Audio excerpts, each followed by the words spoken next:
Welcome to this time English news service from KHURSHID Global TV channel.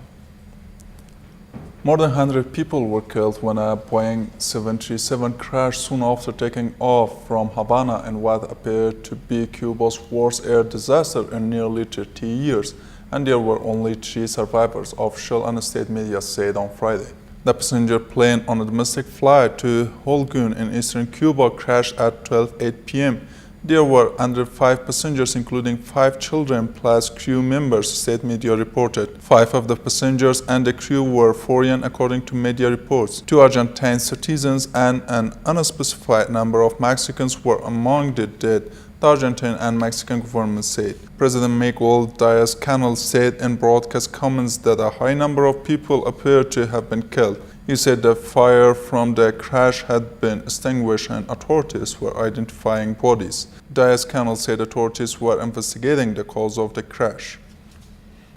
A political blog by populist Shiite cleric Muqtada al-Sadr, a long-time adversary of the United States who also opposed Iranian influence in Iraq, has won the country's parliamentary election, the Electoral Commission said on Saturday. Sadr himself cannot become prime minister because he did not run in the election. Through his blog's victory puts him in a position to have a strong say in negotiations. His Seyron electoral list captured 54 parliamentary seats. The Victory Alliance, headed by incumbent Prime Minister Haider al-Abadi, trailed in the 3rd place with 42 seats behind the Al-Fateh bloc, which won 47 seats. Al-Fateh is led by Hadi al-Amiri, who has close ties with Iran and heads an umbrella group of paramilitaries that played a key role in defeating Islamic State.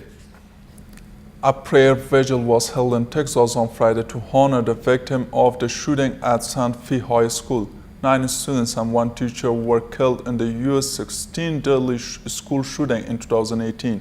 Texas on Saturday will likely release the names of 9 students and a teacher killed by a gunman identified by authorities as a 17-year-old student armed with shotgun and pistol who opened fire in a morning art class in his Houston area high school. Santa Fe High School, southeast of Houston, joined on Friday a long list of U.S. campuses where students and faculty have been killed in mass shootings. Shortly before 8 a.m., students said the gunman, identified by law enforcement as Demetrius Pogoritsus, opened fire in an art class, sending students and staff fleeing. 10 people were wounded, with several in critical condition. German Chancellor Angela Merkel said she would address trade issues such as reciprocal market access and intellectual property protection during her visit to China next week. The 4th German leader said both countries recognize the rules of the World Trade Organization (WTO) and would push for increased multilateralism at a time of rising global concern about protectionist trade measures and undermining growth. German companies have complained for years about barriers to the Chinese market and the theft of intellectual property. Germany's domestic intelligence agency last year said industrial espionage by China, Russia, and others cost German industry billions of euros each year. That was all from English News Service of KHURSHID Global TV channel. Thank you for watching, guys. Wish you a good night. Bye.